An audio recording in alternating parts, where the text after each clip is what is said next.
Hello everyone. इकाई 2 यूरोपियों का आगमन एवं ब्रिटिश शासन का सुदृढ़ीकरण। तो चलिए शुरू करते हैं। अध्याय 3 भारत में यूरोपियों का आगमन।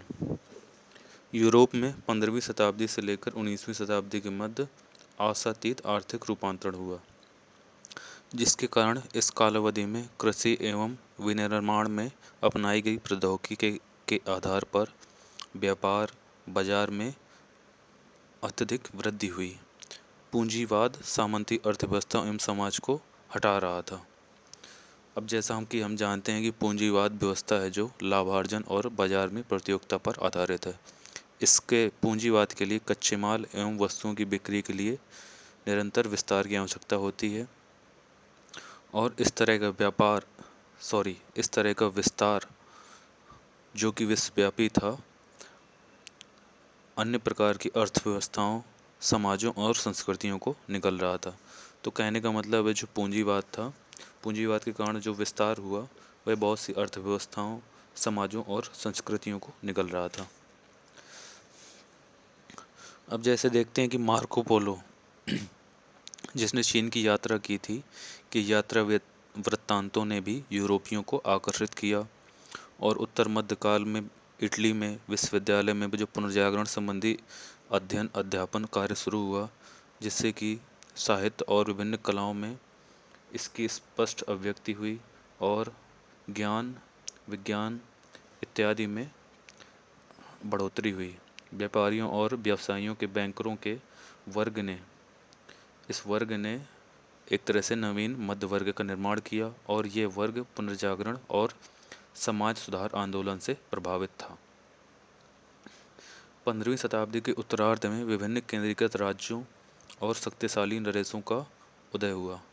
मतलब कि 15वीं शताब्दी के बाद में, 15वीं शताब्दी के उत्तरार्ध में, आधे से बाद वाले काल में राज्य, केंद्रीकृत राज्य और जो शक्तिशाली राजा थे उनका उदय हुआ, जिससे भौगोलिक खोजों को बढ़ावा दिया गया, और उन जो खोजकर्ता थे उनको पैसा भी उपलब्ध कराया गया। और जो ऐसे राज्य थे वो पुर्तगाल और स्पेन ऐसे राज्य थे, या बोला जाए तो ऐसे देश थे, जिन्होंने वित्तीय मदद खोजकर्ताओं को उपलब्ध कराई, और वो खोजकर्ता बाहर निकले। तो 15वीं और 16वीं शताब्दी में मुद्रण और नक्शा बनाने का कार्य भी तेजी से विकसित हुआ, और कपास, खगोलिकी परीक्षणशाला, बारूद इत्यादि जैसी टेक्नोलॉजिकल अचीवमेंट्स ने भी खोजियों की सहायता की।